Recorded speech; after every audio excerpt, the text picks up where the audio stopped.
Ora, eu se calhar vou só dar mais um minutinho ou dois para ver se temos. Sei que temos mais inscritos e estou a ver aqui o conta, não é conta quilómetros, mas conta pessoas a mexer, portanto, se calhar dou só mais um minutinho ou dois para permitir que mais algumas pessoas consigam entrar e depois Sim. damos aqui um início mais formal à sessão, mas começo já por vos agradecer. eh, Como eu estava aqui a comentar antes, acho que é um tema que está muito na ordem do dia, além de ser um aniversário, que é sempre uma coisa, pelo menos para os jornalistas, damos sempre muita importância a estas, às datas, não é? Às efemérides, como se chama nas redações, mas além disso, tem sido também realmente um tema muito falado, na praça pública, digamos assim, e, portanto acho que temos aqui razões para ter um belíssimo debate. Enquanto enquanto não começamos mesmo, só explicar que as pessoas que já nos vão estando a ouvir, que quem está a assistir poderá pôr perguntas, comentários através do chat e eu periodicamente irei espreitar para ir também usando essas intervenções, se for caso disso. De qualquer maneira, no final, se não houver perguntas pelo meio, digamos assim, no final deixarei alguns minutos também para podermos dar algum espaço para participações que passarão sempre pelo chat, mas que permitirá participações mais, enfim, externas, chamemos-lhe assim, externas só no sentido em que não estão, porque estamos todos virtualmente, a diferença é que não estamos a ver essas outras pessoas. Eu, por acaso, estou aqui com uma questão visual, com o ecrã, porque estou a ver-vos todos nos quadradinhos muito pequeninos. Não sei se a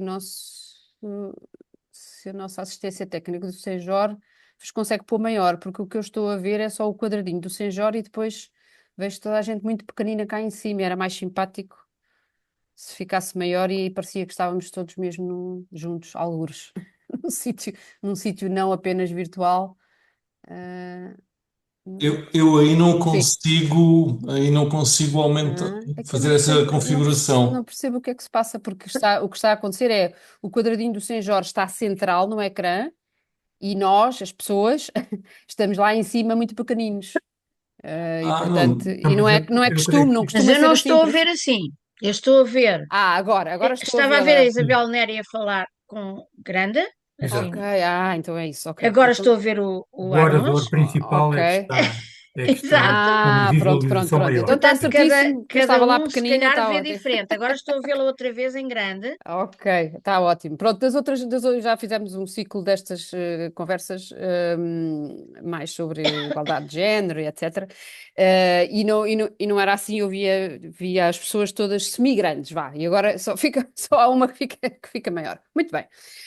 Pronto, estamos todos a ver-nos bem, é o que interessa, e já estamos aqui com alguma participação.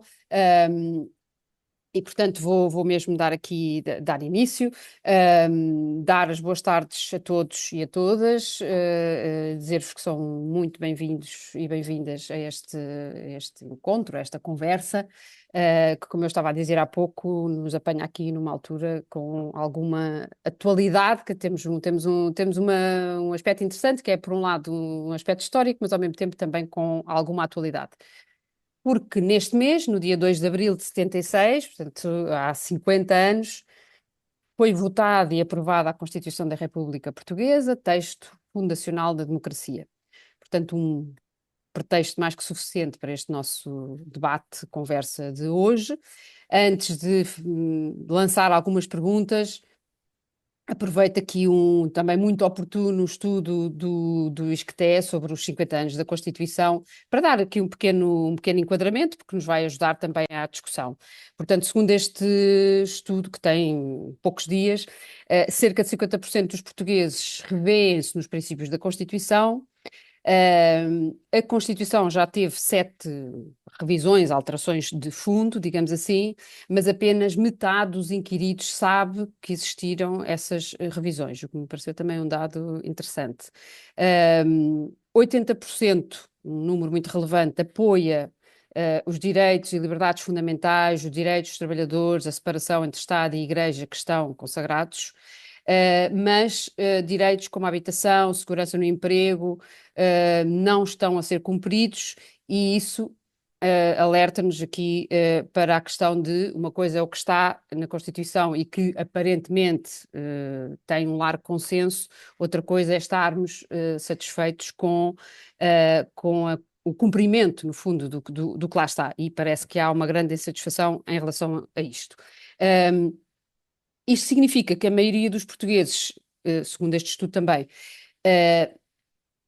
não pretende, não espera uma revisão constitucional, ou melhor, prefere que haja uma revisão constitucional no caso de se sentir essa necessidade, mas não propriamente uma nova Constituição.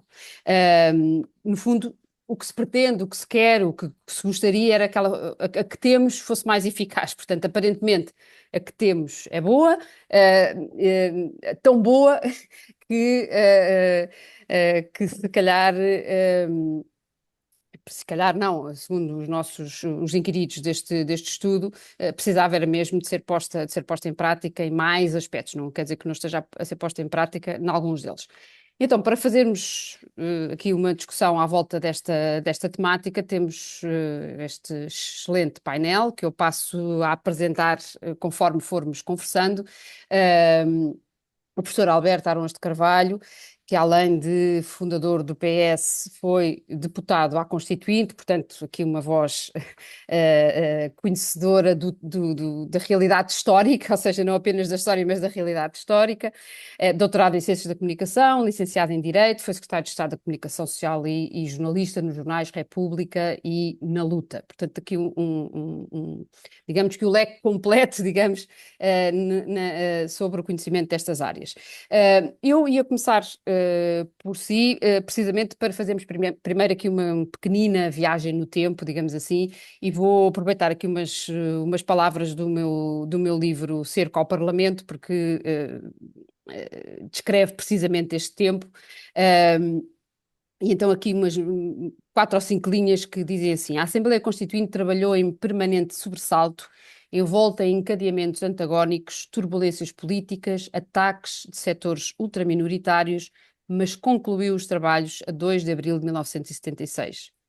Como resumirá Henrique de Barros no discurso de encerramento, cumprimos a missão que o povo português nos quis confiar através de eleições que foram amplamente participadas, claramente livres, inegavelmente genuínas. Portanto, professor Alberto Arons de Carvalho viveu este tempo, que eu imagino inesquecível, e pedia-lhe que nos dissesse um pouco o que é que memórias ficaram desse tempo que nos possam ajudar agora também a olhar para a Constituição 50 anos depois. Pronto, foi de facto, muito obrigado pelo convite, foi de facto uma tarefa exaltante e inesquecível, porque, enfim, eu participei em atividades antes do 25 de Abril, mas, portanto, no combate contra a ditadura, mas agora tratava-se de construir a democracia, digamos, tratava-se de edificar o regime democrático do ponto de vista dos direitos fundamentais, dos direitos dos trabalhadores, da organização política, etc. E, portanto, foi um começar do princípio. Eu queria esclarecer que fui deputado apenas 5 meses e não deputado constituinte nos primeiros 5 meses, porque depois de serem debatidos e aprovados na Comissão, no plenário, os artigos relativos à comunicação social, do 37 a 40, eu fui voltei ao jornalismo, na altura, para o jornal A Luta. Mas isso dá 50%, não é? Porque é preciso Sim, dizer mais ou que a menos. Constituinte foram 10 meses, Saí, mais ou menos, exato, não é? eu Portanto, saí, não, exatamente, não foram são os 10 4 meses, anos mas de tive agora, não é? quase 5 meses. Uhum. Eu saí uns dias antes do tal cerco à Constituinte. Por Uhum. acaso, nesse dia, ainda fui à Assembleia, já não sei por que razão, e saí do edifício um pouco antes de começar o cerco. Mas, de qualquer forma, foram tempos muito, muito entusiasmantes, porque se tratava, digamos, de edificar um regime e de começar de Uhum. início. As pessoas nem têm noção. Por exemplo, no hemiciclo da Assembleia havia apenas 10 ou 15 microfones. Portanto, quem falava tinha que andar à procura de um microfone. Ou seja, aquele edifício não estava preparado para um debate democrático participado, etc. E, portanto, foi começar tudo, quer dizer, aprovar um regimento, ter noção de onde é que as pessoas se instalavam no próprio edifício, onde é que eram as reuniões, tudo isso estava por construir, das coisas mais elementares às coisas mais relevantes, que era, de facto, construir a Constituição. E quais E foram depois, as coisas mais difíceis nessa tarefa toda de, no fundo, fazer nascer bom, uma coisa começou, completamente eu nova, não é? creio que a Tirando o Constituinte. edifício, tudo tinha que ser novo, não é? Exato. Eu creio que a Constituinte, numa primeira fase, se pensou que duraria apenas 3 meses, que eram necessários apenas 3 meses. Mas, de facto, foram necessários mais do que 10 meses. E, de facto, durou praticamente 10 meses portanto, isso E muitos foi. duvidaram que seria possível, não é? Que não se ia conseguir chegar lá. É claro que havia vários partidos, havia depois, além do debate sobre a Constituição, havia um chamado período antes da ordem do dia, em que os temas políticos eram debatidos livremente. Enfim, durante muito tempo os deputados do Partido Comunista, por exemplo, diziam isto é uma Assembleia para fazer a Constituição, não é para debater a situação política, portanto não vamos participar, nem estavam, portanto, presentes. Mas, portanto, foi edificar as coisas mais elementares de construir, digamos, o funcionamento de um Parlamento.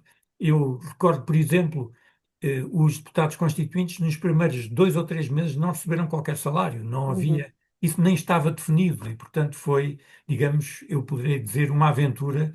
uhum. Os eh, próprios funcionários também estavam lá a trabalhar e alguns não tinham salário durante uma série de meses. Houve um momento até em que veio um saco de dinheiro, foi umas histórias caricatas eh, para pagar alguns dos salários, enfim, pronto, era tudo muito diferente, de facto. Exato.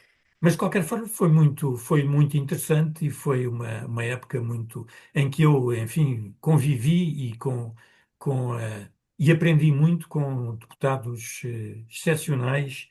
E eu permito-me recordar aqui o Jorge Miranda, o Vital Moreira, o Freitas do Amaral, que tinha sido meu professor na Faculdade de Direito, o José Tengarrinha, o Adelina Mar da Costa, o Henrique de Barros, António Arnaud, Jaime Gama. Enfim, foi uma grande aprendizagem para um jovem como eu, que aprendi, obviamente, ali muito e estava no início da minha atividade política, embora eu tivesse tido atividade antes do 25 de Abril. Doutora Dulce Rocha, agora eu ia fazer aqui uma sequência diferente, mas ouvi falar exatamente no chamado pai da Constituição e há bocado Jorge Miranda, Falámos, exato, há bocado falámos um falámos bocadinho sobre sobre isso, portanto o Sr. Jorge Menezes. vou fazer Sim, sim. a ponte para si, só muito rapidamente, enfim, é subejamente conhecida, mas fundadora da Associação de Mulheres Juristas, procuradora da República jubilada, foi presidente do Instituto de Apoio à Criança e da Comissão Nacional de Proteção de Jovens, de Crianças e Jovens em Risco. Portanto, já falaremos um pouco mais dessas questões, no fundo, dos mais frágeis, que são também um dos focos de uma Constituição democrática num Estado de Direito. Mas antes disso, pedia-lhe que fosse um bocadinho também aí às suas memórias, porque, embora não fosse deputada, também passou por algumas situações naquele período, não é?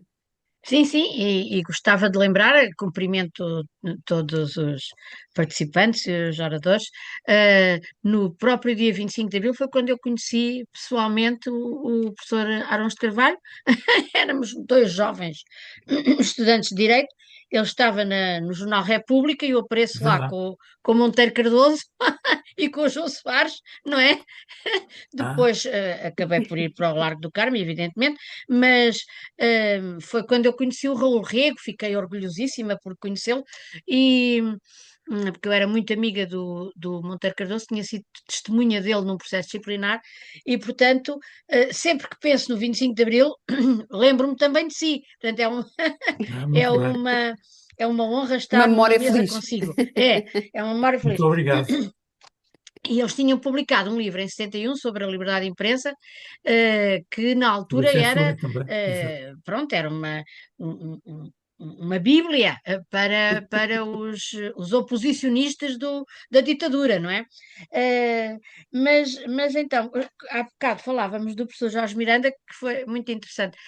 A Associação Portuguesa de Mulheres Juristas, nos 20 anos da Constituição, portanto, em 96, e depois acabou por dar origem à Lei Constitucional 1 de 97, apresentou algumas propostas, o que é também muito engraçado, uma organização não governamental, enfim, ter essa ideia, foi uma ideia da Teresa Beleza, que começou a dizer que a Constituição podia ter algumas normas que promovessem a igualdade entre mulheres e homens. Tinha havido uma recomendação eh, do Conselho da Europa nesse sentido, e deu-se a coincidência de, em Portugal, termos como presidentes dos principais partidos o engenheiro António Guterres e o professor Marcelo Rebelo de Sousa, e claro, tínhamos que aproveitar essa oportunidade. E presidente da Assembleia, o nosso saudoso Almeida Santos, não é? E, portanto, enfim, fomos entregar essas propostas de alteração, mas reunimos um conjunto de personalidades para nos darem alguma força. E uma delas, evidentemente, tinha que ser o professor Jorge Miranda. Nós queríamos que, como tarefa fundamental do Estado, ficasse a promoção da igualdade, que ficou, felizmente, e queríamos alterar o então artigo 112 sobre a participação política dos cidadãos, e nós queríamos que ficassem homens e mulheres para ficar uma participação mais exigente e uma participação plena, não é? Bem, e nessa altura o professor Jorge Miranda dizia: bem, sabem que eu só conheci duas constituições que no próprio texto tinham discriminações em função do sexo, que era a portuguesa de 1933 e a iraniana. Eu fiquei pronto, admiradíssima, porque não fazia ideia de que só tinha havido duas constituições que tivessem essa ousadia de proclamar a discriminação. E nunca mais me esqueci, obviamente, não é? Mas a professora Jorge Miranda teve alguma influência também, porque acabou por ser um entusiasta da proclamação e da consagração dessa tarefa fundamental do Estado. A engenheira Maria de Luz Pitacilgo tinha feito parte de um comitê de sábios, o Alberto Arões de Carvalho lembrar-se-á de certeza, no âmbito também do Conselho da Europa, que tinham proposto a conciliação entre a vida familiar e a atividade profissional, e nós aproveitámos e pusemos também essa reivindicação, e ficou também no artigo 59.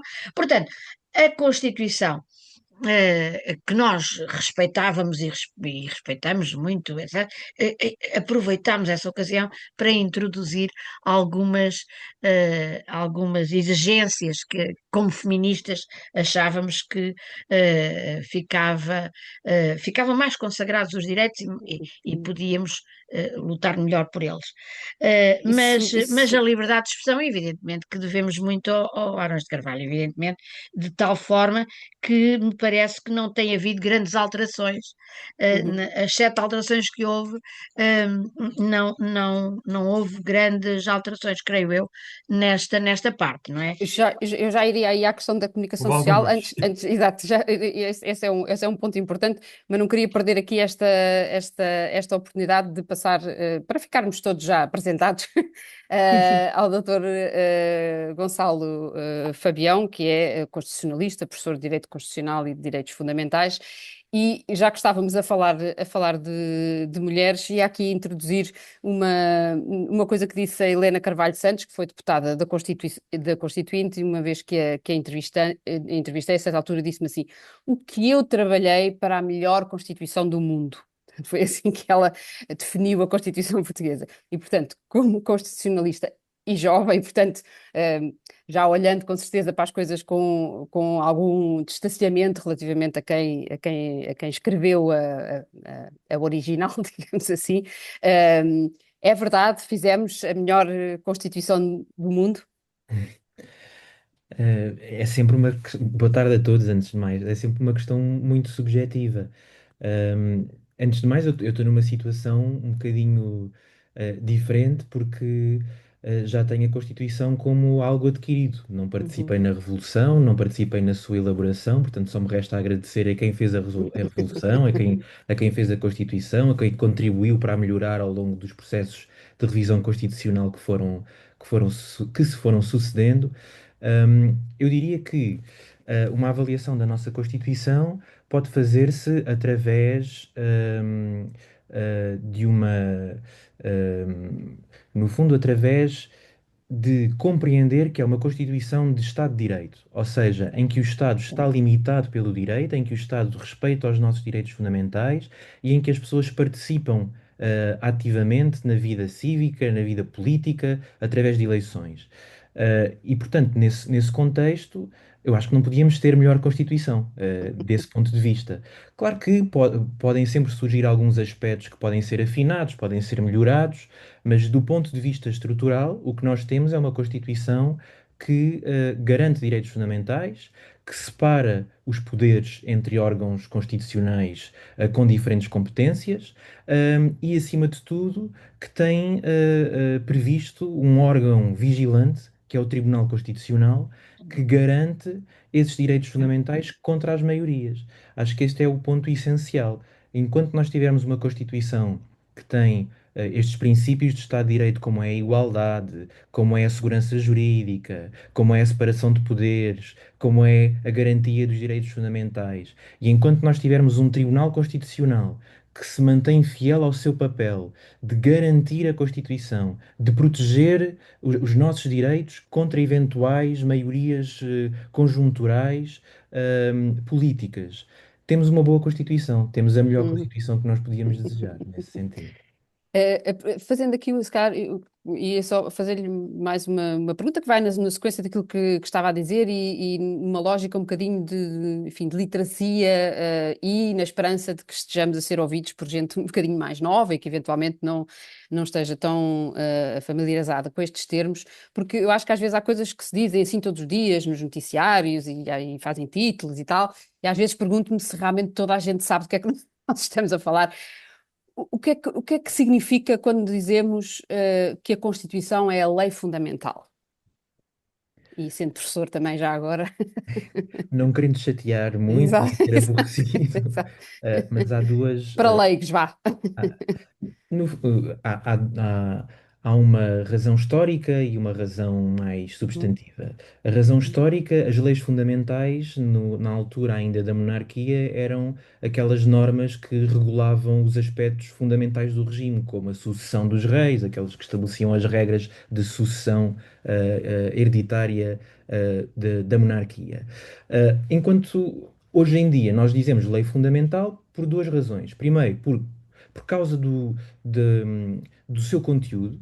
O seu conteúdo é absolutamente essencial, mais uma vez, porque consagra um Estado de Direito, porque consagra a separação de poderes e direitos fundamentais, mas também pelo papel e pela importância hierárquica que a Constituição tem. A Constituição é a lei no topo da hierarquia das nossas fontes de direito. O que é que isto significa? Significa que tudo o que é atuação normativa do Estado, tudo o que Tem que sejam estar de acordo com. regulamentos do governo, leis da Assembleia da República, mesmo os regulamentos da mais pequena repartição de finanças que nós possamos imaginar, têm de respeitar a Constituição. Se não respeitarem, há uma inconstitucionalidade e, fruto dessa inconstitucionalidade, depois o Tribunal Constitucional agirá e eliminará essas normas que são desconformes.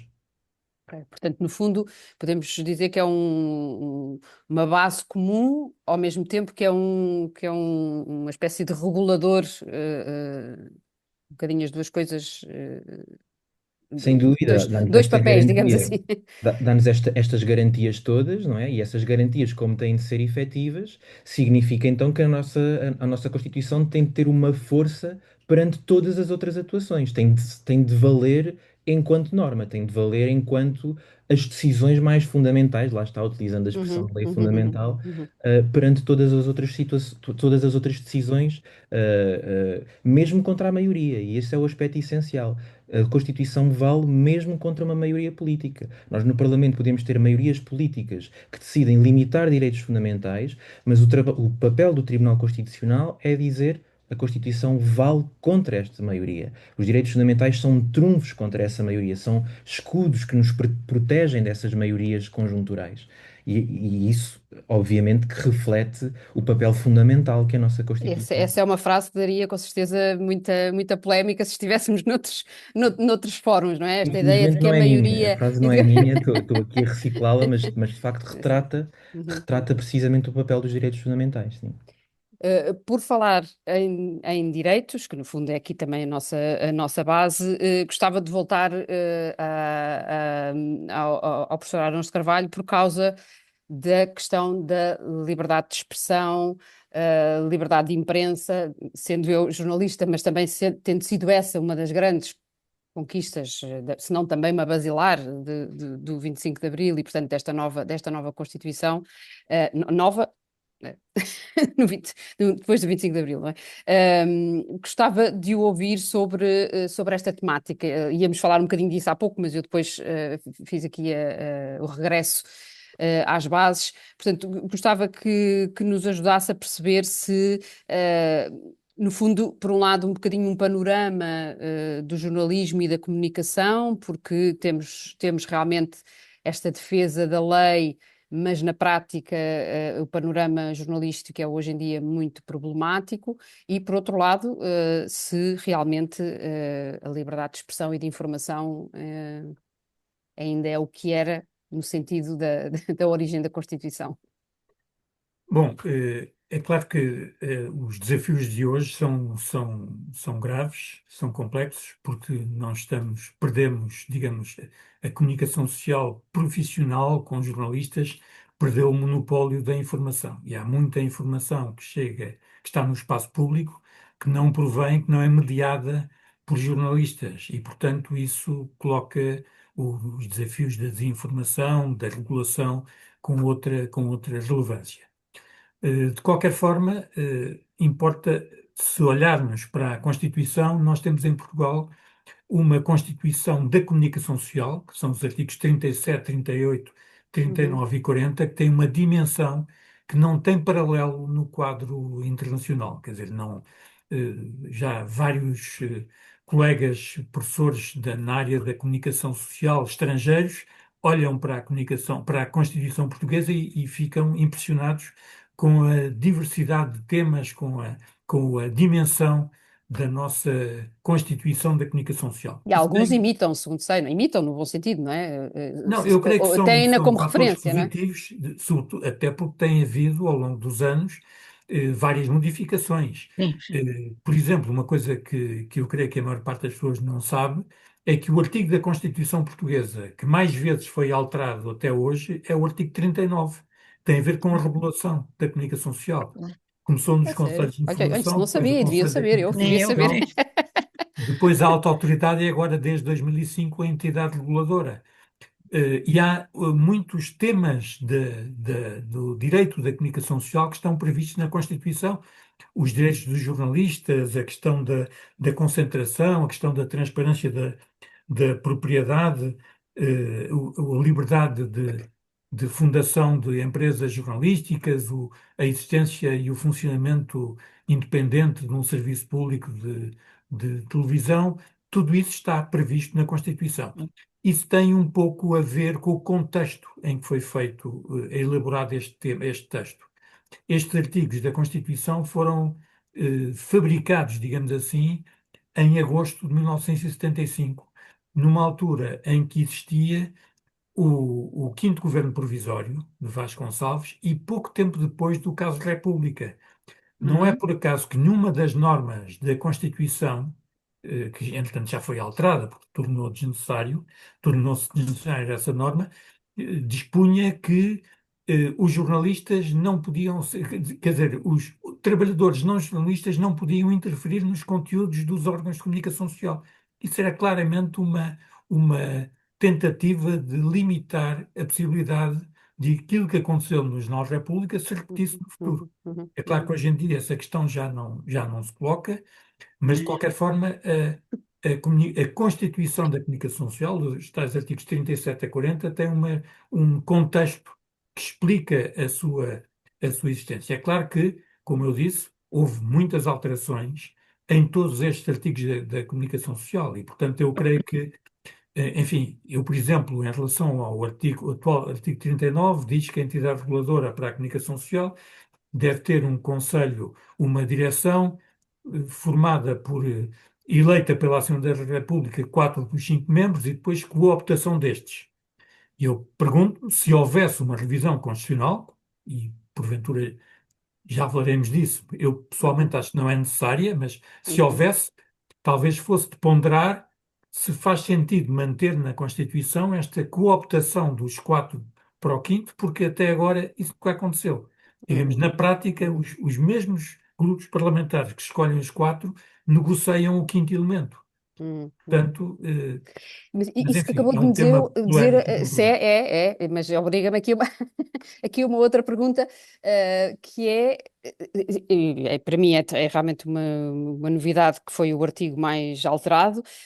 Isto Também para é mim. bom sinal ou quer dizer que estes anos tem havido algumas tentativas de controlar Não, é um a bom comunicação sinal social? porque não, é um bom sinal porque a Constituição só pode ser alterada por 2/3 dos deputados. Uhum, E, uhum, portanto, isso pressupôs sempre uma maioria qualificada uhum, com a participação dos 2 principais partidos portugueses, o Partido Social Democrata e o uhum. Partido Socialista. Ok, ok. E muitas vezes nestas revisões também com o apoio de outros partidos. Uhum. Mas, de qualquer forma, eu penso que é Sim, só um fiquei aqui um bom bocadinho sinal. surpreendida, porque realmente tantos Eu problemas no penso que o país, parece que este mecanismo, era o é claro mais. que houve 4 reguladores diferentes e, além Uhum, disso, em 97 houve uma alteração na composição da Alta Autoridade para a Comunicação Social, o que implicou também também uma alteração, que foi, digamos, para serem a 5.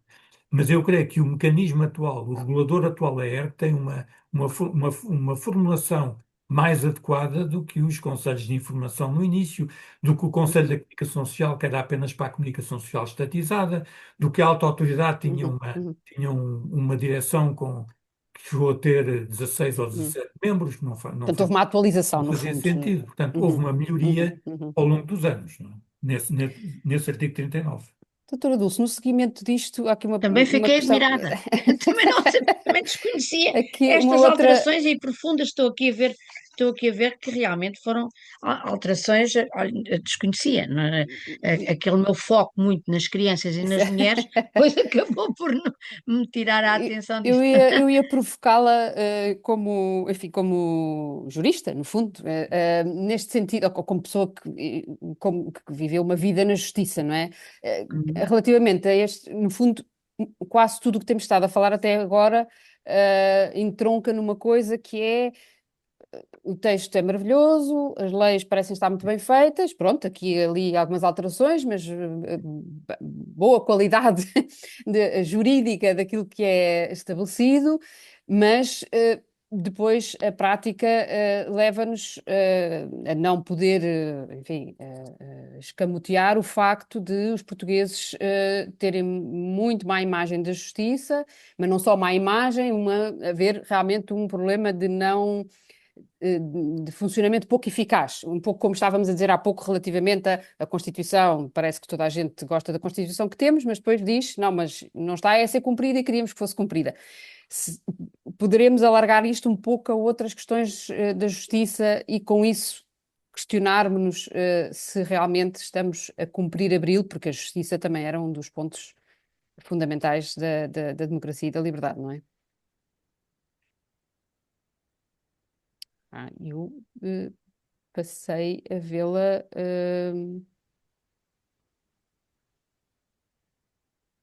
creio que haverá porventura Ok, mas já um estou a problema de ouvi-lo. acesso à internet, porque a Pois, imagem pois, está bloqueada. foi exato. Eu pensei que era porque eu estava a falar, mas depois percebi que. E agora não consegui ouvir a doutora Dulce, mas não sei se é temporário. Pois ela está-me a ligar.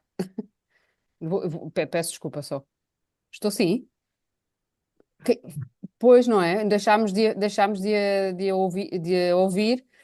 Agora estamos, há bocadinho, quer dizer, estávamos a ver, mas não estávamos paralisados. Quero tentar, porque deixou de estar, quero tentar entrar outra vez. Talvez tenha.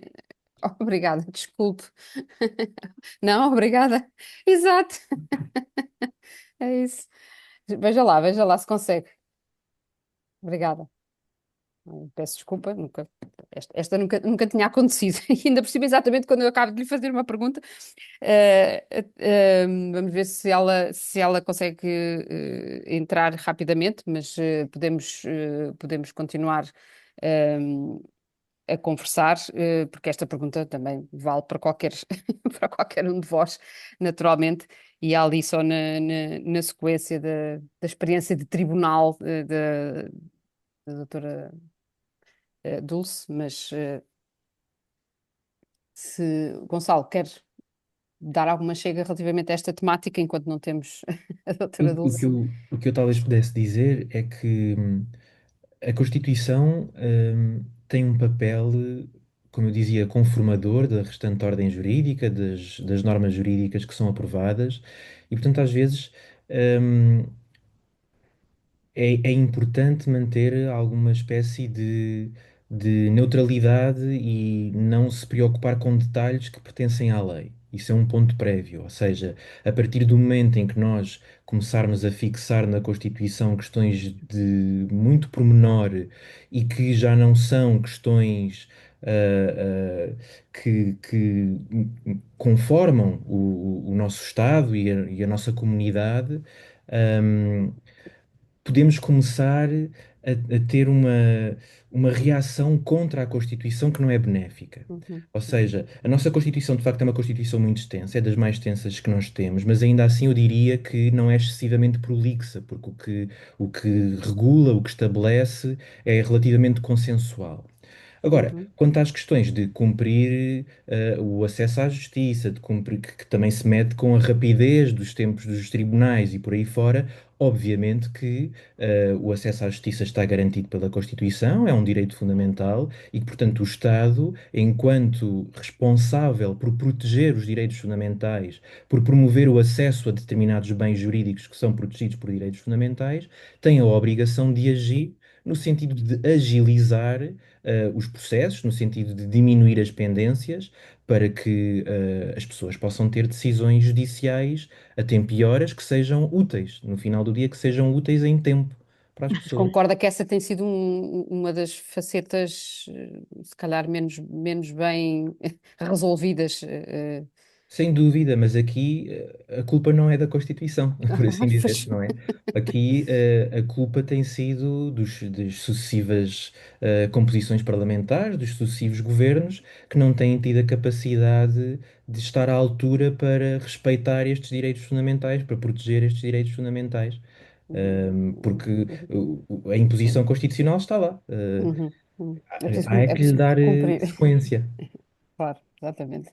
Ahm, Doutora Dulce, já Bem, cá já está de novo. regressei, Chegou mas a conseguir, eu não sei em que momento é que frisei. Chegou a ouvir a minha pergunta ou não? cheguei a ouvir Pronto, que então pronto, está havia ótimo, uma ótimo. Escuso de ideia, repetir. que as pessoas tinham uma má ideia da justiça, tinham Uhum, uma má ideia, porque as magistraturas sempre foram muito conservadoras. A questão é essa também, não é? Eu lembro-me de um texto da professora Teresa Beleza a propósito de um acórdão sobre, que foi conhecido como acórdão do macho ibérico, não sei se se lembram disso. uhum, E ela falava que, ao contrário de todos os outros poderes, não é? Tinha havido uma, uma, uma conciliação, não foram quase saneados magistrados nenhuns e, portanto, o conservadorismo permaneceu muito. O que é certo é que não é só cá. no nosso país. Por toda a Europa nós vemos decisões aberrantes que ficamos chocados com decisões que se tomam. Nem sempre as leis conseguem resolver os atrasos culturais, não é? Por exemplo, nas regulações das responsabilidades parentais, antigamente as, eh, as regulações do poder paternal, nós víamos muitas vezes, já depois do 25 de Abril, já depois das alterações ao direito da família, que foram realmente notáveis, e consagraram a igualdade dentro da família, que era uma família autoritária entre os 25 de Abril, havia os chefes de família, as mulheres não tinham quase poderes nenhuns, sempre que havia oposição, as crianças, o destino das crianças era ficarem com o pai, às vezes que apenas por causa de questões económicas, mas mesmo assim eu lembro-me na minha primeira comarca apareciam, que era Setúbal, apareciam muitas crianças que vinham pedir para mudar, queriam ir para as suas mães e a saber, e a razão pela qual estavam com os pais era apenas porque a casa estava em nome do pai, não é? Às vezes arrendadas e tal. Aliás, foi assim que a Associação Portuguesa de Mulheres Juristas nasceu, foi por pôr em causa um assento, já não há assentos, agora há acordos de uniformização de jurisprudência, mas havia um assento do Supremo Tribunal de Justiça a dizer que, já depois do 25 de Abril, era um assento, creio que de 28 de maio, esta data nunca foi boa, 28 de maio de 87, que dizia que não havia cessão do direito ao arrendamento, mesmo que houvesse filhos menores, nos casos de união de facto. E havia muitas uniões de facto, e era um problema que não se conseguia fazer a transmissão do direito ao arrendamento, mesmo que as senhoras é que ficassem com o poder paternal das criancinhas. E então pusemos isso em causa, e em 88, em 89, um ano depois, através do Provedor de Justiça, tivemos que nos socorrer do Provedor de Justiça, que era na altura o doutor Almeida Ribeiro, que foi o bastonário da Ordem dos Advogados e que era um grande democrata, e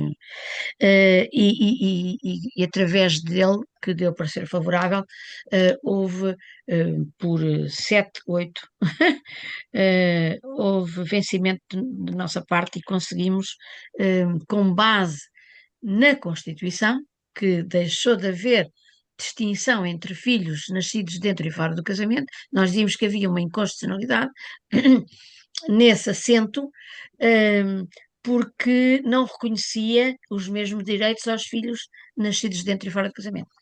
Bem, houve uma grande oposição da parte dos conselheiros do Supremo Tribunal de Justiça, que consideravam que os conselheiros do Tribunal Constitucional não tinham poder eles achavam que tinham mais poderes, não é? Que não tinham legitimidade para pôr em causa os seus assentos, mas o que é certo é que o Tribunal Constitucional decidiu que sim e declarou a inconstitucionalidade desse assento, o que foi uma coisa extraordinária e nos deu também credibilidade no meio jurídico, obviamente, não é? E com todo esse historial e com tudo o que temos 89. ouvido agora, nomeadamente, estava a falar dessas coisas, eu estava aqui a pensar enfim, neste florescimento de posturas misóginas, tanto, enfim, em todos os quadrantes. Sente que se está a andar para trás ou isso são as dores de crescimento de que Não, às eu vezes acho que se já não fala são dores de também? crescimento. Eu acho que eu estou na linha do engenheiro Guterres, onde ele diz que há realmente um retroceder, não é? Que há em muitos aspectos um retroceder, no discurso de ódio, enfim, esta desinformação e esta que leva muito à misoginia e aos populismos, etc. Mas para terminar aquela ideia, nas regulações das responsabilidades parentais, chega-se a entregar a criança ao pai violador ou ao pai agressor e tal, o que me parece uma coisa absolutamente incrível, não é? Portanto, não se veem os mesmos direitos com a mesma força. Os, os direitos das mulheres não têm a mesma força. E há realmente uma regressão. eh, Portanto, baseiam-se no princípio da igualdade para exigir um igualitarismo absoluto quando não existe não pode existir esse igualitarismo e prejudica muitas vezes as mães protetoras. Não sei se já reparou que há aquela contradição extraordinária que é há, há muita violência doméstica. Aquilo que sabemos é a ponta do iceberg. Há muitos abusos. Realmente só os inquéritos de vitimação vêm-nos demonstrar que as crianças foram abusadas, na altura não ligaram, desvalorizaram as suas palavras. Realmente isto é uma pandemia, tal. Mas depois quando há crianças que têm coragem de denunciar, quando há crianças que dizem Uhum, alguma coisa, isso não aconteceu. Ela deve estar aí uhum, fabular e a mentir. uhum. Resultado, Ou foi manipulada, foi ou... manipulada. Isto é. Uhum, E então, uhum, não conseguimos mudar realidades com comportamentos exatamente iguais, não é? E, de facto, é qualquer coisa de assustador nós vermos este crescendo de misoginia nas redes, não é? Com prejuízo para todos e prejuízo para a democracia também, não é? Porque sim, nós e temos sendo que das redes mulheres. se espalha como uma, como É, uma medusa para todas as outras, é para todas verdade, é as verdade. outras áreas. Aliás, agora por Medusa, há um livro da socióloga Isabel Ventura que analisa durante 10 anos uma série de acórdãos dos tribunais superiores em Portugal relativamente aos crimes sexuais, à violação principalmente, mas também aos abusos contra crianças, e ela chega à conclusão que realmente as mulheres são tratadas como se elas é que fossem as culpadas da violação que sofreram, não é? E, portanto, nesse aspecto não estamos muito melhor, não. Custa-me dizer isso, mas houve Imagino alturas que é em uma que vida inteira dedicada a é, essas questões, não é? é verdade, é verdade. Uhum. Peço desculpa por Não, chamar, não, mas não, falou-me da Medusa e eu lembrei exato. porque o livro dela chama-se Medusa no Palácio da Justiça, Bom, não é? pronto, não sabia, mas veio realmente É, a é verdade. propósito. Ahm, Indiretamente, gostava de passar ao professor Arons de Carvalho aqui, mas para lhe pedir alguma experiência pessoal na questão dos universitários, ou seja, além das valências que lhe conhecemos, lida com jovens também praticamente todos os dias, não é? Enquanto professor. O que é que tem sentido na reação deles, na maneira de estarem, na maneira de encararem a democracia, de encararem o direito até também, não é? Nesta lógica, a lei fundamental diz-lhes alguma coisa. Qual é a sua percepção? E isto é mesmo por sensibilidade, obviamente. Bom, Imagino que não lhes anda a perguntar. eu dei aulas de Direito da Comunicação Social, hoje em dia já não é propriamente Direito Uhum, da Comunicação uhum, Social, mas sim Políticas Públicas para a uhum, Comunicação uhum, Social. Enfim, não creio que houvesse, nunca senti por parte da generalidade dos jovens que encarassem a Constituição, por exemplo, como uma limitação ou como um obstáculo. uhum, uhum, Eu uhum, creio uhum, que a Constituição portuguesa, de facto, e eu creio que os jovens estão maioritariamente conscientes disso, a Constituição não tem normas polémicas ou que limitem os direitos, liberdades e garantias ou que estejam profundamente desatualizadas e, portanto, eu creio que existe por parte dos jovens, como aliás existe, creio, da parte da generalidade da opinião pública, a ideia de que a Constituição não é um obstáculo. uhum. É o que diz eh, este estudo recente, entre outros, mas este muito Exato, recente, sim, sim, sim. confirma isso e, Corrobora, portanto, exatamente, penso sim. que todos estão Uhum, conscientes de que é necessário uma estabilidade e que não há nenhuma norma na Constituição neste momento que limite os direitos. É claro que se poderá dizer que a Constituição não responda aos novos desafios da desinformação, das novas tecnologias, etc. É possível, mas não é por ela estar nessa matéria não atualizada que ela fica a ser um obstáculo, uma limitação aos direitos, liberdades e garantias dos cidadãos. E falámos há pouco, e é uma temática que está na ordem do dia, no fundo estamos aqui um bocadinho a falar, mas não diretamente, portanto, agora gostava de ir aí. Precisamos de alterar a Constituição em algum aspecto, e enquanto pessoa que esteve na política uma vida inteira, praticamente, qual é a leitura política que faz do trazer desta temática com um tom quase ameaçador? Ou seja, o que eu, enfim, agora aqui estou a falar enquanto cidadã, digamos assim, a maneira como ouço falar da revisão é normalmente como uma ameaça, quase como uma arma de arremesso, não como uma coisa tranquila de, enfim, isto precisaria de mudar para melhorar isto ou aquilo, mas como uma coisa com alguma agressividade. Não sei se é uma percepção só minha, mas de qualquer forma. Não, eu creio que é uma percepção generalizada. Eu creio que a eventual, a alegada necessidade de rever a Constituição é um instrumento de combate político. Não creio que Uhum. esteja baseada numa realidade. E Eu creio porquê? que Como é que é se claro transforma a é claro que revisão num há um combate? O que é tema que... que é um tema polémico e que é um tema complexo, que é, por exemplo, o sistema eleitoral. Uhum, eh, o sistema eleitoral, há quem defenda ciclos uninominais, quem defenda uma uhum, diminuição muito grande do número de deputados.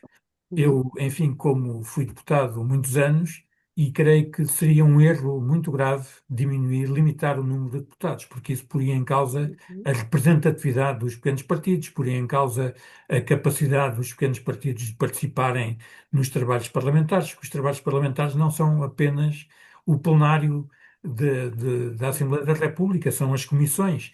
E ainda hoje se vê e se ouve deputados de pequenos partidos chegarem e dizerem: bom, eu não pude participar, não pude estar no início desta sessão, desta porque estava reunião da noutra. comissão, porque estive noutra, Uhum, tive que uhum, participar, tive que intervir noutra comissão.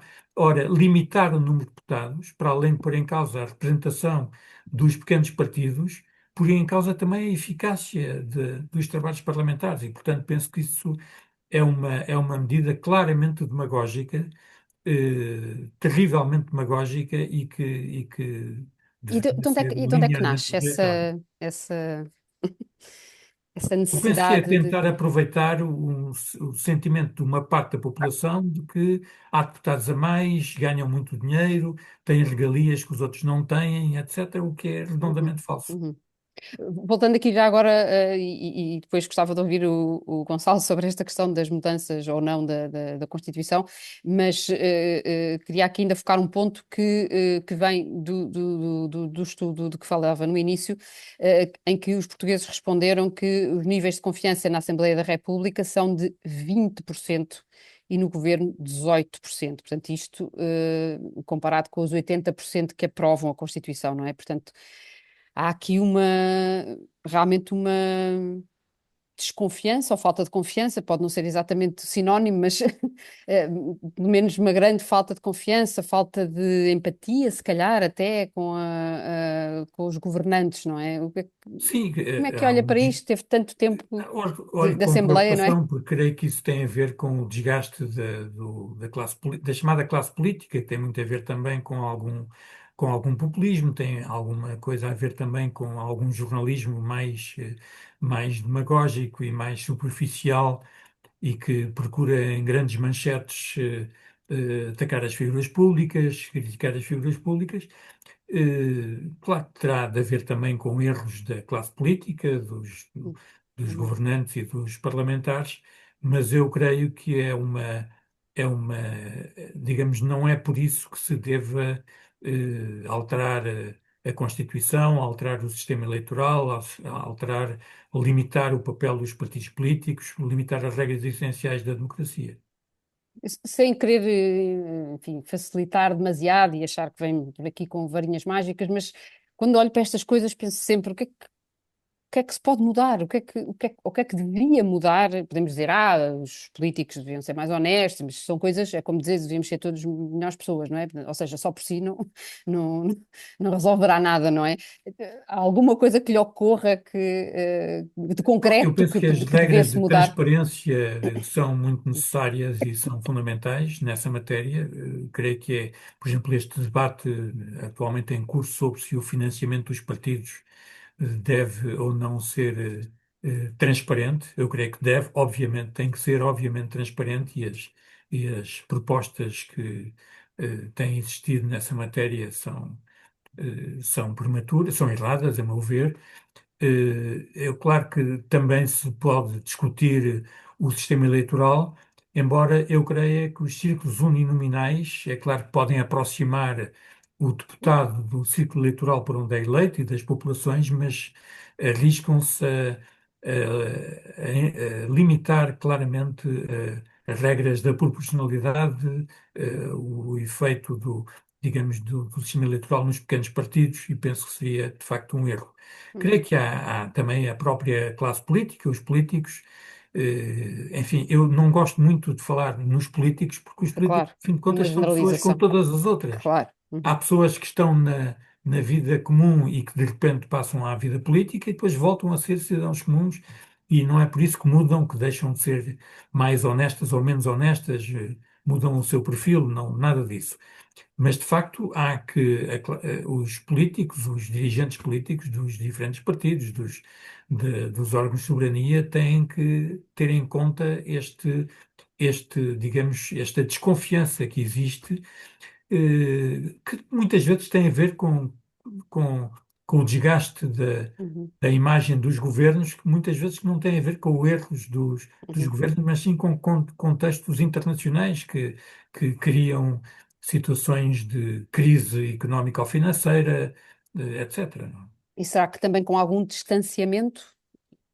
Talvez talvez algum distanciamento, alguma ausência de maior informação e de maior abertura à informação, maior participação, embora obviamente que eu creio que, enfim, temos uma classe jornalística também tem alguns aspectos contra-poder que são relevantes, e, portanto, não creio que se possa dizer que temos em Portugal uma comunicação social. Temos, obviamente, uma comunicação social em crise. É muito preocupante aquilo que está a acontecer às grandes empresas e às pequenas empresas de comunicação social, os desertos de notícias que existem Uhum. em muitos concelhos do Uhum. país. Tudo isso é extremamente preocupante, e com o aparecimento, com o surgimento da influência das redes sociais e dos chamados novos mídia, sem a intermediação de jornalistas, tudo isso é extremamente preocupante. Mas, enfim, eu creio que o combate tem que ser por apoiar a comunicação social tradicional, os órgãos de comunicação social, e regular não apenas os mídia, mas também os novos mídia. Ainda ontem, agora estava a dizer isso e estava-me a lembrar, ainda ontem estive numa homenagem ao Cesário Borga e a certa altura também se pôs um bocadinho esta questão e o que ele dizia, bem, é preciso ter em conta que ser jornalista sempre foi difícil. Quando eu comecei era ditadura e nós tínhamos que arranjar maneira de tratar as temáticas na mesma. Ou seja, aqui também uma perspectiva que é preciso ter de que o facto das coisas estarem complicadas não significa que não tenham um caminho, uma solução. Não se, lá está, sem varinhas mágicas, mas solução haverá certamente. Eu gostava então de voltar ao Gonçalo aqui por causa da temática da putativa, a revisão constitucional, se é necessária ou não, se é manipulada, a temática em si, se é manipulada politicamente. Eu sei que não é exatamente um político, mas também desse lado terá uma leitura das coisas, com certeza. Sim, eu acho que quando falamos de revisão constitucional, e se estamos a pensar se a revisão constitucional é alguma coisa necessária, nós temos de perguntar, é necessário para o quê? Ou seja, temos de identificar e de sublinhar claramente qual é que é a finalidade para rever a Constituição. Eu posso pensar em alguns aspectos muito cirúrgicos que, curiosamente, foram muito discutidos na iniciativa de revisão constitucional em 2023, que depois acabou por não vingar por causa da dissolução da Assembleia da República, mas que hoje em dia não está a ser discutido. Há três assuntos hoje em dia que o Estado quis agir sobre eles e a Constituição não permitiu. Mas três assuntos muito cirúrgicos. A questão dos maus tratos a animais, que o Tribunal Constitucional começou a levantar problemas de constitucionalidade, portanto, seria importante que a Constituição consagrasse expressamente o respeito pelo bem-estar animal, para que não haja dúvidas, melhor dizendo, não haja dúvidas sobre as normas que criminalizam os maus tratos a animais. O segundo, Portanto, seria algo a alterar na sua, ou que neste poderia, caso, seria acrescentar. sim, alterar nesse Sim, procedimento. Sim, sim, exatamente. sim. Uhum, sim, desculpa. O segundo aspecto tem que ver com o acesso a metadados pelos órgãos de polícia criminal, que a Constituição e na leitura que o Tribunal Constitucional fez da Constituição não pode ser feito esse acesso fora de um contexto de processo judicial. E isto, obviamente, que limita muito, em termos de segurança, a atuação dos órgãos de polícia criminal e quem tem o papel de investigar estas situações. O Tribunal Constitucional declarou inconstitucional a norma que permitia esse acesso. E agora estamos num limbo em que não sabemos muito bem o que é que está a ser feito pelos órgãos de polícia criminal ou não.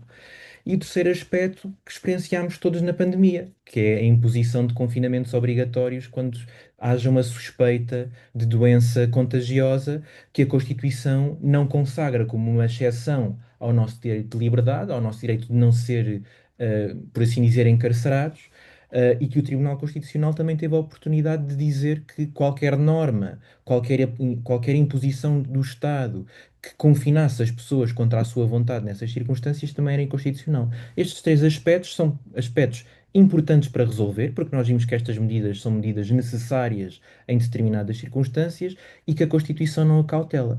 Agora, fora Mas disso, ficámos confinadíssimos na mesma, faz mesmo falta ter isso por escrito. ficámos, mas tivemos um A aspecto. mim assusta-me. Tivemos um aspecto, aliás, que liga com um aspecto que falámos anteriormente. Dois aspectos, aliás. Ficámos confinados, mas estávamos em estado de emergência, e nesse estado de emergência os direitos fundamentais foram suspensos, portanto já não havia esse Pior, portanto, problema. pior. É isso? Agora, mas pronto, é uma suspensão dos direitos fundamentais, mas que é altamente participada. É o Presidente da República que decreta, o Governo é ouvido, a Assembleia da República depois tem de dar o seu assentimento também. Portanto, há um consenso gigantesco nesse contexto e são situações altamente excepcionais e, naquele caso, situações, a meu ver, justificadas.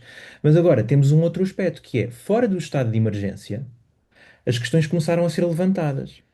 Só que como a justiça tem os seus tempos, o Tribunal Constitucional, quando julgou a norma inconstitucional, pronto, a situação já era de facto consumada, na verdade, não é? Portanto, e isto liga com aquele aspecto da morosidade da justiça. Agora, fora destas circunstâncias, que, atenção, não são aspectos a rever de meu capricho, nem pouco mais ou menos. São situações em que o Estado quis agir e que a Constituição estabeleceu limites que eram intransponíveis. Agora, fora estes aspectos, eu desafio alguém a pensar numa política pública nos últimos 20 anos, que a última revisão constitucional foi há 20 anos, numa única política pública nos últimos 20 anos que não tenha sido possível implementar por causa da Constituição. Não há nenhuma. Não há nenhuma. Portanto, a questão que nós temos de perguntar sempre é: para que esta revisão constitucional? De facto, às vezes começa-se a pensar, e pegando aqui também numa coisa que o professor Arons Carvalho falava, sobre a diminuição dos deputados. Fala-se muito nisto. Mas temos depois de também ter em conta duas coisas.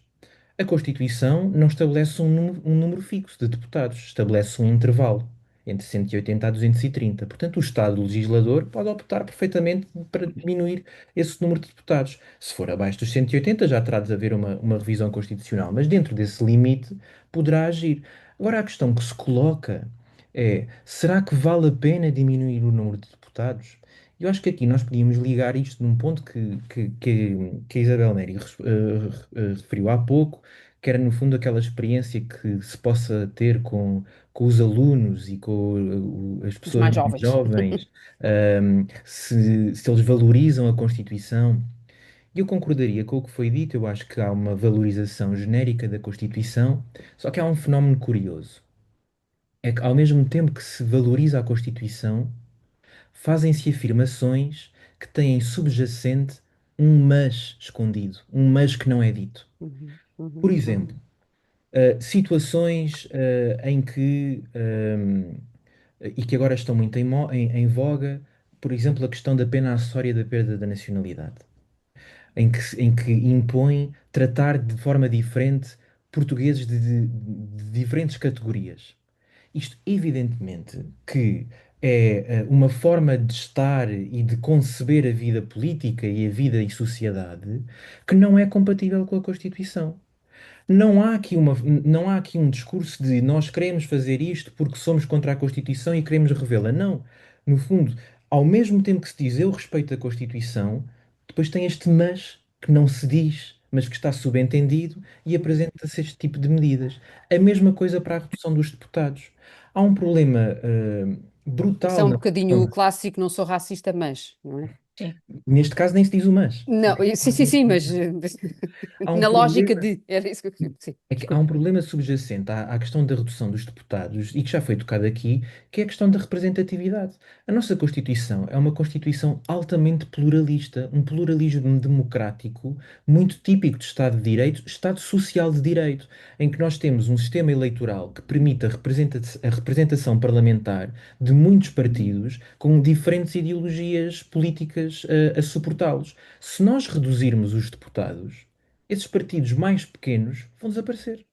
E o pluralismo democrático e político sofre com isso. E a Constituição sofre também. Portanto, é muito interessante ver como, ao mesmo tempo que nós enchemos a boca com a defesa da Constituição, depois podemos ter um discurso que vai contra a Constituição. Uhum. Queria provocá-la aqui um bocadinho, que eu sei que não, enfim, a sua área é jurídica, mas não podemos dissociar isto das questões políticas e, portanto, queria perguntar-lhe, porque é que, na sua perspectiva, a extrema-direita faz tanta questão ou faz da revisão da Constituição uma bandeira? Eu não tenho resposta exata para isso. Eu acho que subjacente a essa atuação pode estar um facilitismo típico de um discurso demagógico que é de tentar encontrar um inimigo. Tentar encontrar um inimigo para justificar as falhas que existem no Estado. E eu acho que aqui o nosso papel, papel de professores, papel de juristas, papel de jornalistas, no fundo, o nosso papel neste webinar também será o de alguma literacia constitucional e compreender que os problemas que as pessoas sentem não são causados pela Constituição, bem pelo contrário, são causados por quem não cumpre a Constituição. E isso é muito fácil de ver olhando para esse estudo que já foi referido do ISCTE, em que há várias matérias que as pessoas entendem que deveriam ser alteradas ou não alteradas, tendo em conta uma eventual revisão constitucional. Há questões que ninguém toca, por exemplo, alterar a salvaguarda de que não existem despedimentos sem justa causa. Obviamente que toda a gente concorda, ou a maioria das pessoas, e o estudo diz isso, concorda que isto não deve mexer. Mas depois fala-se, a criminalização do enriquecimento ilícito devia ser um motivo para mexer na Constituição. A Constituição não proíbe nenhuma norma que criminalize o enriquecimento ilícito. Não é preciso rever a Constituição para isto.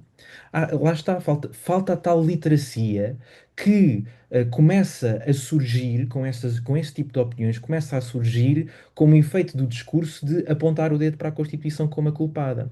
Mas ao mesmo tempo, esse estudo tem uma questão muito engraçada, porque a Isabel Neri referia o nível de confiança das instituições. Que a Assembleia da República não tem um nível de confiança negativo, que o Governo tem um nível de confiança negativo, mas quais são os dois órgãos constitucionais que têm confiança mais alta nesse estudo? Presidente da República e Tribunal Constitucional. Tribunal Constitucional, esse que garante os nossos direitos fundamentais, que estão na Constituição. Parece haver aqui, às vezes, até uma Claro. incongruência neste tipo de opinião. Sim, o que falou fez-me lembrar um bocadinho o conceito da bala mágica que se falava antigamente no jornalismo, não é? Esta ideia de que há uma coisa que vai resolver tudo, ou que vai acabar com tudo, ou que o que estava a descrever parece-me um bocadinho isto, não é? Estamos com problemas, reveja-se a Constituição, não é? E o que vai entroncar um bocadinho nessa sua questão também da falta de literacia, enfim, não sei se jurídica, se é assim que podemos chamar-lhe, não é? Mas gostava de ouvir, porque este ponto é Mas eu mesmo. diria, Diga, já diga, agora, diz, se diz. me, Sim, se sim, me sim, permite, força, eu força, diria claro. que não é só uma literacia jurídica, mas também uma literacia cívica, porque a Constituição tem um aspecto cívico importantíssimo de tolerância, de solidariedade, de pluralismo, de respeito pelo outro, que está vertido na Constituição e que nos representa também enquanto sociedade. Eu, pelo menos, gosto de me rever numa sociedade que comunga desses valores de Uhum. igualdade, de proporcionalidade, de respeito pelos direitos, de elevação da dignidade da pessoa humana como aquilo que nos une e que nos distingue enquanto pessoas. E isso não é só uma questão jurídica, não é só uma questão para os Claro. bancos da Faculdade de Direito, mas para os bancos Uhum. das escolas primárias, básicas, secundárias, Eu ia lhe estes perguntar fóruns. precisamente isso, quando os alunos lhe chegam, têm alguma noção destas coisas ou vêm verdinhos, verdinhos e lá está, faltou-lhes porque a educação cívica, como diz, não é apenas jurídica, não é? Ou só, ou sequer, sobretudo jurídica, no fundo, não é? Uhum. Nós vamos entrar numa era muito interessante que é, e que começamos já a vivê-la, que é a transição das pessoas que viveram tempos autocráticos e em que não havia liberdade nem democracia e lutou-se por ela, e era evidente que se tinha de lutar por ela e conservá-la, para as pessoas, para os jovens que já têm isto por adquirido e que os seus Uhum. comportamentos, os seus discursos, às vezes podem ser inconscientemente tidos contra Desvalorizadores. essa mesma democracia Uhum. e essa liberdade. Uhum. Uhum. Eu acho que Uhum. nós, nos bancos das faculdades, também, mas também, principalmente, volto a referir, nas escolas, temos um papel muito importante de sublinhar que nada é garantido e que nós temos de cumprir a Constituição todos nós. Não podemos lavar as mãos e dizer a Constituição vincula ao Governo, vincula à Assembleia da República, eles que me deem os meus direitos e eu lavo as mãos quanto a isso. Eu acho que aqui a chave porque depois isto tem um aspecto muito interessante que é se a vontade popular muda, então reflete-se essa vontade popular e muda-se a Constituição também. Agora, a questão que se coloca aqui é: enquanto nós quisermos um Estado de Direito com os poderes limitados, com uma garantia dos direitos fundamentais, temos de preservar esta Constituição e esta Constituição não vai mudar. Podem ser alterados aspectos laterais, como aqueles que eu referi. Mas a Constituição não vai mudar enquanto nós quisermos um Estado de Direito, enquanto nós quisermos uma democracia pluralista, enquanto nós quisermos igualdade, enquanto nós quisermos direitos fundamentais. Mas para nós querermos isto, temos de aprender a valorizar isto. E sabermos mais concretamente o que é que queremos ou como é que podemos chegar ao que queremos, que se calhar é um bocadinho essa, talvez às vezes a questão, não é? Eh, Gostava de ouvir os outros participantes aqui na nossa conversa sobre esta temática, a revisão, o populismo à volta da revisão, o que é que precisará ainda de, E até, talvez e até a passando à importância doutora da, Dulce. Uhum, da formação, uhum, mesmo nos jovens, os jovens já é quase adquirido que é importante ouvi-los e chamá-los a participar, etc. Mas mesmo nos mais pequeninos, nos bancos da escola, agora básica, não é? É importante que as crianças ouçam desde o princípio o que é, o que são os direitos fundamentais, que a nossa Constituição, logo no início, fala, do Estado de Direito que tem como base a dignidade humana. Quer dizer, a nossa estrutura, que é os direitos estruturantes da nossa democracia. E isso é muito importante que eles, desde pequeninos, à medida da sua compreensão, eh, falem nisso. E também nos direitos deles próprios, das crianças. Nós não podemos querer uma sociedade participada se afastarmos as crianças dessas discussões, não é? E eu acho que alguma distanciação que se está a verificar dos jovens relativamente à política pode ser corrigida com com essa integração que se faz ou que se devia fazer desde os bancos da escola, não é? o direito à participação que a Convenção sobre os Direitos da Criança veio consagrar, nós queremos, não há só idadismo para os velhotes, também há idadismo para os mais pequeninos, que são muitas vezes desprezados, é o que cresce e aparece. Não, não, não interessa a tua opinião. Eles vão se desinteressando da política. E os exemplos que às vezes se veem da Casa da Democracia, com estas figuras tristes que às vezes vemos, também os afasta da política, quer queiramos, quer não, não é? Eles preferem estar agarrados aos tablets e aos computadores do que verem as figuras que enfim, nos são mostradas e nos são exibidas de vez em quando. Portanto, queria chamar a atenção para essa necessidade de formação e depois a formação profissional, que a Isabel Menério tão bem representa relativamente aos sindicatos de jornalistas, não é? E ao Centro de Formação de Jornalistas, que de facto é muito importante que as notícias sejam dadas de uma forma isenta. Isenta não quer dizer que seja tudo neutral, não há questões neutras, nós temos de nos situar, mas muitas vezes, eu agora deixei de vos ver, não sei se me estão a ver a mim. Eu estou a ver e a ouvir bem. Agora Pronto, não há eu problema deixei nenhum. de vos ver, Ah, infelizmente. Mas muitas vezes eh, ouço falar na questão do idadismo, e lembro-me logo que as mulheres nunca estão numa idade boa. Ou são jovens demais para determinado cargo, ou são velhas demais para o cargo. E então, nunca, não é? é verdade. Veja-se agora o Conselho de Estado, que eu fiquei desiludidíssima, pensava que o nosso Presidente da República que ia nomear mais mulheres, mas não tivemos sorte. E de facto, eh, tenho pena que não se tenha aproveitado para pôr mais gente nova no Conselho de Estado, não é? Eh, Podia-se ter aproveitado, porque eles têm ideias muito interessantes. Nós, no Instituto de Apoio à Criança, tínhamos tínhamos uma rede juvenil Crescer Juntos. E é muito engraçado verificar que muitas vezes ficamos surpreendidos com as sugestões que eles dão. E pronto, Assim se ouçam, não é? assim tenhamos a coragem de os pôr a falar, não é? Eh, Esta história de poderem votar pessoas com 90 anos, mas não podem votar miúdos com 16, que já podem casar, que já podem fazer, já podem ser presos, etc. Mas, votar é que não. Quer dizer, isso também tem de ser pensado, temos de refletir sobre isso. Eles muitas vezes sentem-se excluídos das discussões e por isso vão-se desinteressando, não é? Vão-se habituando a ser excluídos e depois não conseguimos chamá-los para falar sobre as questões que nos interessam, não é? Mas gostava de que pensássemos na questão da participação de uma forma em que houvesse realmente transformações, em que não houvesse só mudanças que não transformam nada, não é?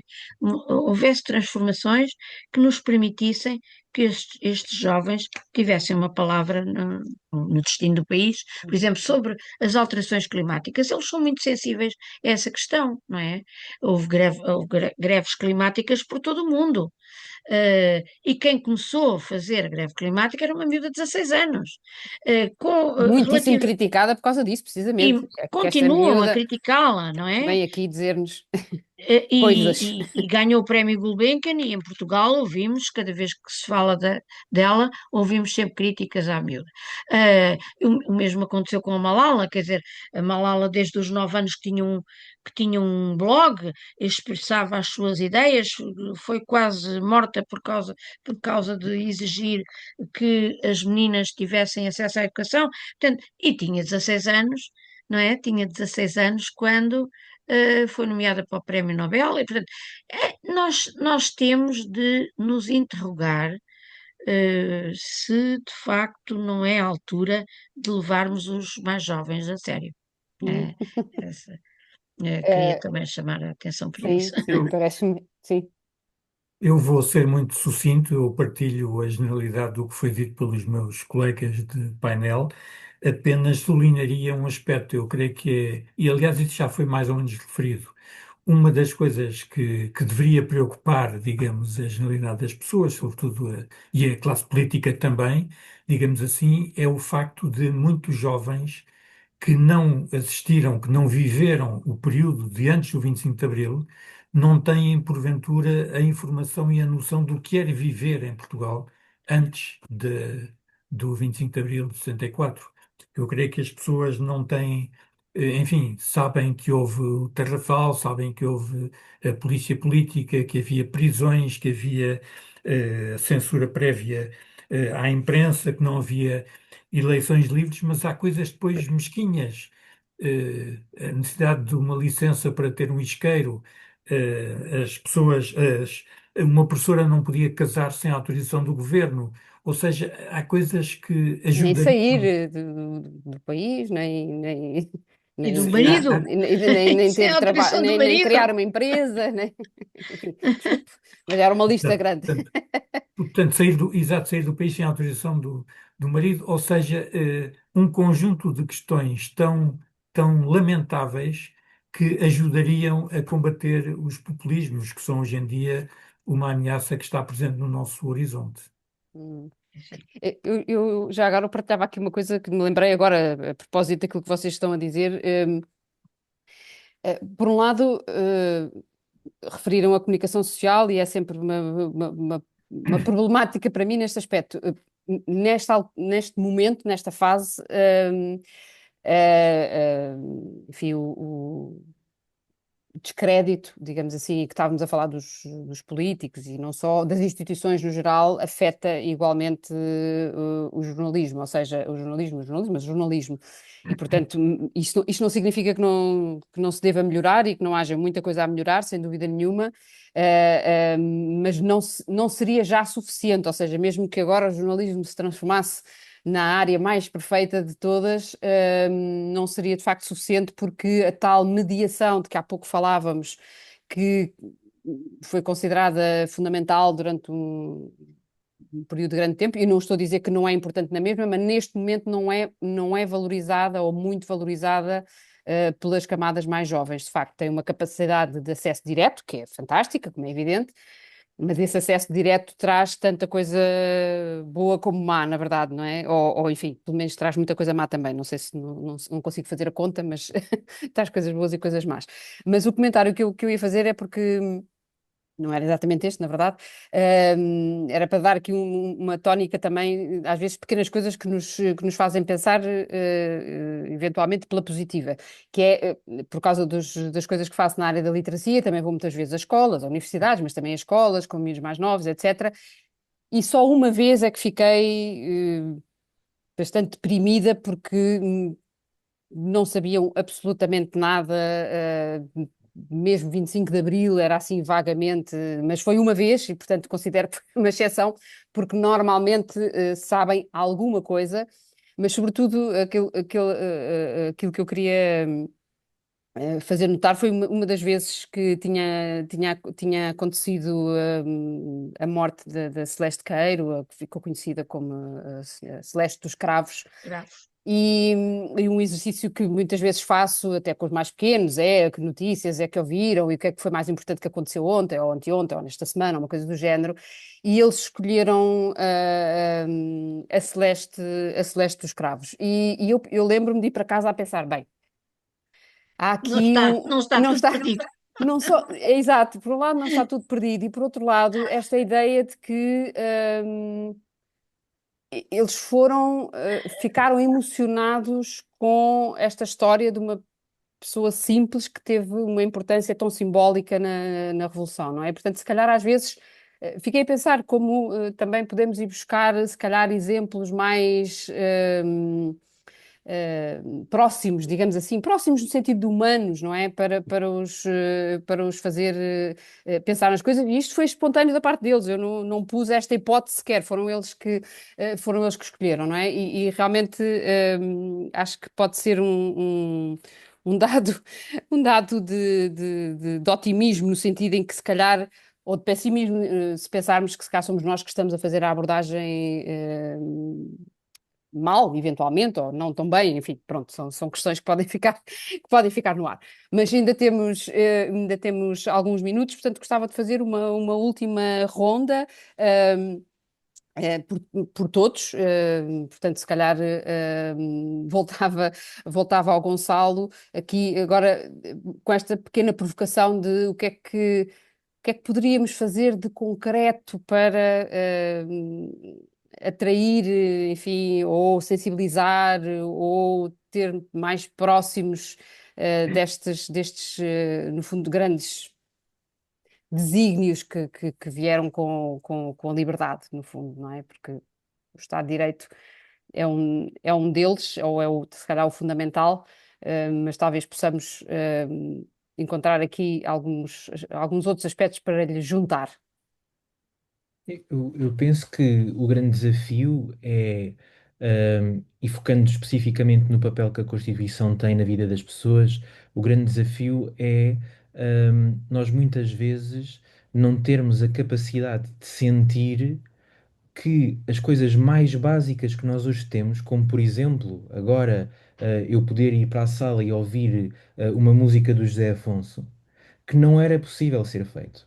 Ou seja, como é uma coisa que é tão esdrúxula hoje em dia, eu acho que o que é importante esclarecer é o que é que a Constituição nos trouxe e o que é que a Constituição nos dá hoje em dia.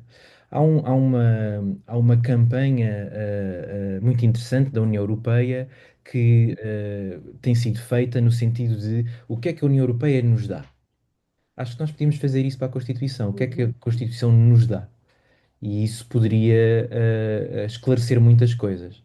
Uhum, uhum. Porque é verdade também que uma das grandes questões com a União Europeia é esta sensação de distanciamento, não é? E, portanto, possivelmente por isso é que terão pensado nessa campanha, que eu gosto dessa pergunta barra slogan. Professor Arons de Carvalho. Eu iria para um tema diferente, digamos, eu creio que um dos aspectos que mais me preocupa é a crise. Aliás, já há pouco falámos um pouco disso. A crise da comunicação social tradicional, a perda de influência junto, sobretudo, das gerações mais jovens Uhum, e a dependência que essas gerações têm de órgãos de suposta comunicação social que não estão mediados nem regulados. E, portanto, eu penso que há uma dupla vertente das políticas públicas para a comunicação social. Uma parte tem a ver com a necessidade de generalizar um sistema de apoios e incentivos de estímulo à indústria do setor. Por outro, a necessidade de regular, de intervir celermente, drasticamente, em tudo quanto seja contra-informação, má informação, as chamadas fake news nos novos mídia.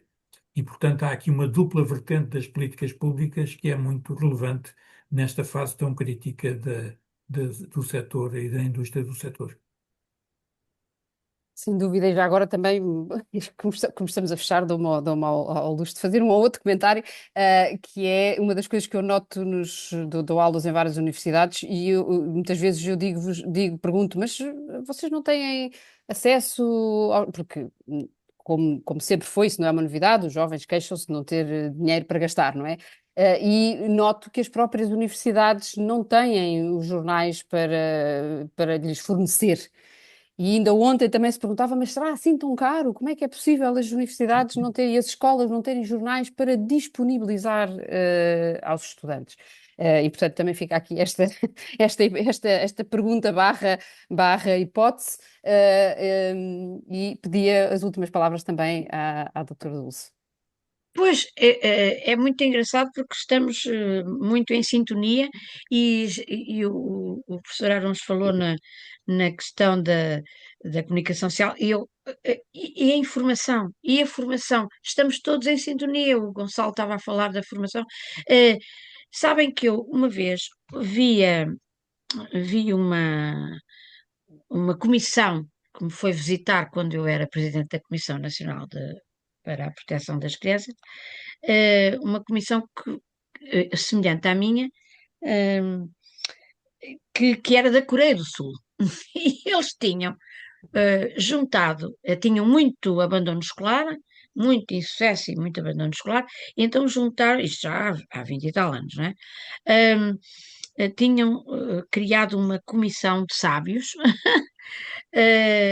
uma comissão com professores universitários e tal, a quem deram licenças sabáticas para dar ideias para combater o abandono escolar. E conseguiram. E eles disseram, mas foram os europeus que nos ensinaram. Os europeus é que nos ensinaram que os cérebros das crianças precisavam de saber abstrair, porque eles só conseguiam concretizar. Era muito difícil para alguns o abstrato. E, portanto, os vossos psicólogos ensinaram e nós começámos a querer que eles, na primária, construíssem, por exemplo, robôs. Eles saíam da primária a construir robôs. Bem, eu fiquei admiradíssima com aquilo.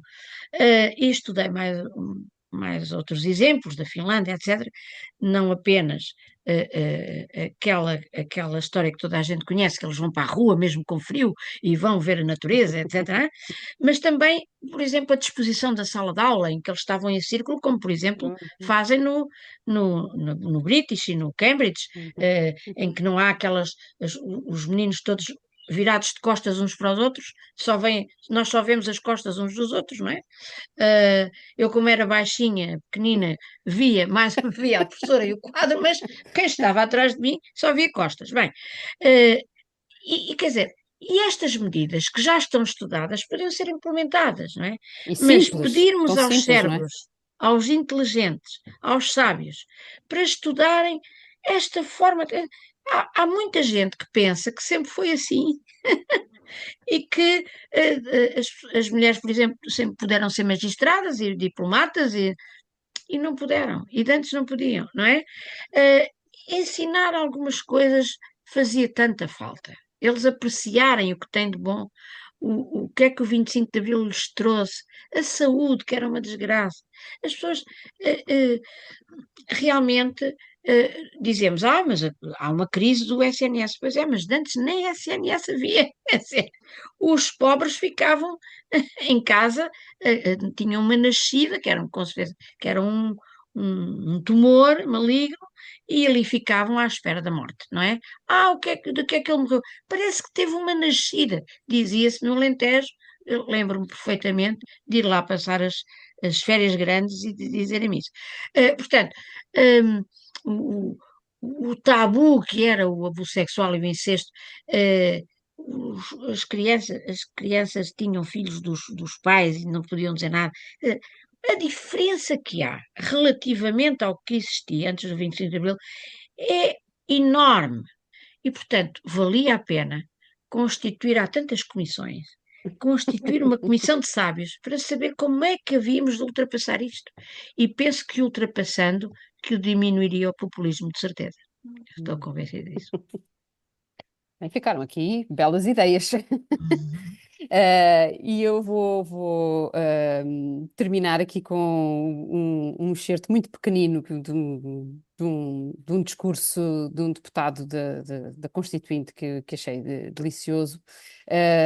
Já depois dos trabalhos terminados, o Afonso Moura Guedes, que depois vem a ser líder parlamentar do PSD, diz assim: como os homens, também as revoluções têm às vezes infâncias turbulentas, adolescências difíceis, amores precoces, espinhas carnais, impulsos incontrolados, calores súbitos, saltos inesperados de humor, birras e sarampo. E um dia, se tudo correr bem, se os complexos criados ao longo do processo de crescimento não foram demasiado asfixiantes, numa certa manhã de qualquer novembro, as revoluções, como os homens, olham-se de frente no espelho da realidade e descobrem-se adultas.